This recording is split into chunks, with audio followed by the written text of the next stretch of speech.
Hello. How are you? Um, I hope you're doing well wherever you are. I've been spending time just thinking about the currency that we have in plenty in the 21st century, that we are transacting with. And this currency is not controlled by central bank, is not controlled by by the federal bank, is not controlled by any bank, and that currency is time. We have fast foods, restaurants. They've been with us for a while, but one of the things that they trade with is time. Ensure the customer gets a meal in the shortest time possible. Right now, if you look at like agriculture, I know there are various lobby groups that are fighting against the introduction of the GMOs and all those things. But why are those foods being produced? Because they can take the shortest time to grow. Um, right now, as days goes or as years pass, you realize this challenge that most countries have been complaining about, the issue of corruption, is continuing to be more rampant and becoming a monster that is becoming a bit difficult to deal with. And why is it so? It's because it's because the currency of the 21st century is time. And because uh, and the reason why corruption is growing is because people are becoming impatient. They don't want to follow the normal ways of building wealth, because building wealth takes time. And so, because of that, people are choosing to pursue shortcuts. But what does God tell us about time? The writer of Ecclesiastes wrote about time and says there's a time to weep, there's a time to laugh, there's a time to mourn, there's a time to celebrate. He talks about it. I won't give you the specific chapter so that you go and read the whole book of Ecclesiastes. And then there's a place he also talks about that time and chance has been given to everyone. So my question to you is, what are you doing with your time? What are you doing with your time? And I know there is somebody who is listening to this and you're like, well, I've wasted a lot of time. I've done a lot of things that were not really necessary, because at the end of the day, purpose will always call you, because the writer of Ecclesiastes says that God has put eternity in the heart of men, and that eternity is connected to God's purpose. It is not just it does not exist on its own. So everybody has a purpose that has been put in them. Now, as we go through life, we tend to suppress it and choose to live according to the matrix. The Kenyan dream is like this: go to school, finish the 844. Right now it's called CBC. Get a job, get a wife, build a retirement home, and then begin farming when you're late, and then that's life. The American dream, I may not be able to talk about it so much, but you find the matrix has predicted the way you are supposed to live. And the purpose of God is will always call you contrary to what the matrix is telling you. So there's this conflict that is always within us.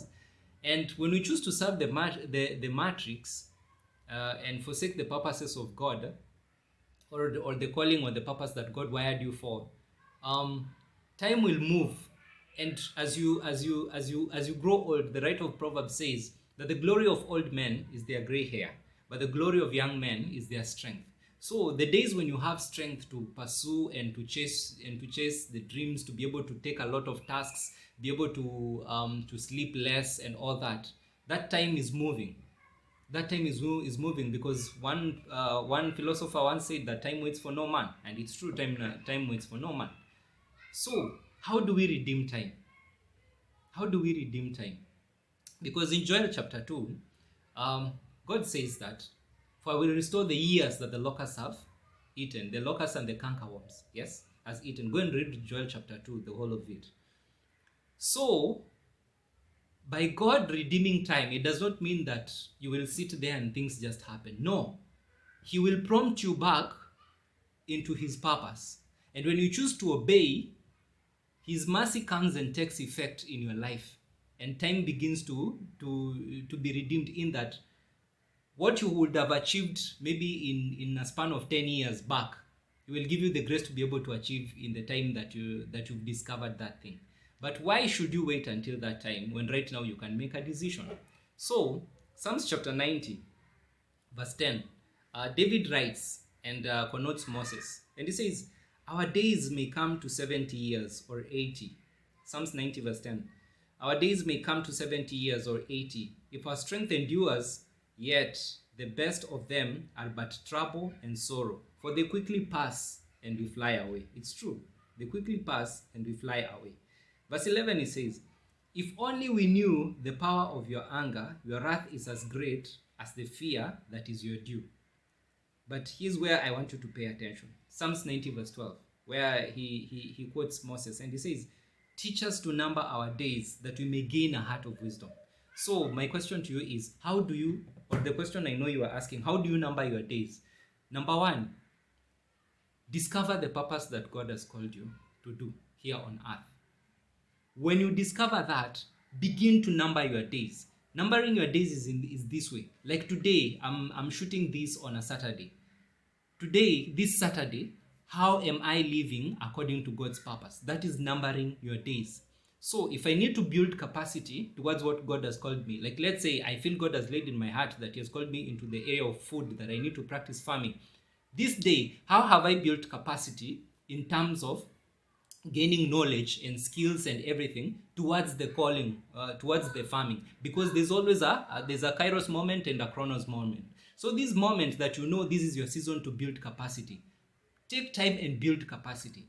Avoid a lot of distractions. Avoid a lot of things that will not help you towards your goals. And part of it means cutting off your friends, and even sometimes switching off the TV, or even sell off the TV. Anything that will distract you, because the things of God require haste. So that's how we number our days. Tomorrow, when God gives you another chance to wake up early in the morning, that's why we say, this is the day that the Lord has made, for I to rejoice and be glad in it. It is not our day, it is the Lord's day. And because it's the Lord's day, I ought to live it according to the purposes of God. So, teach us to number our days, that we may have a heart of wisdom. So I would request you, take stock of your time, take stock of your days. And I'm telling you, this thing called social media is good. It can build you and it can pull you down.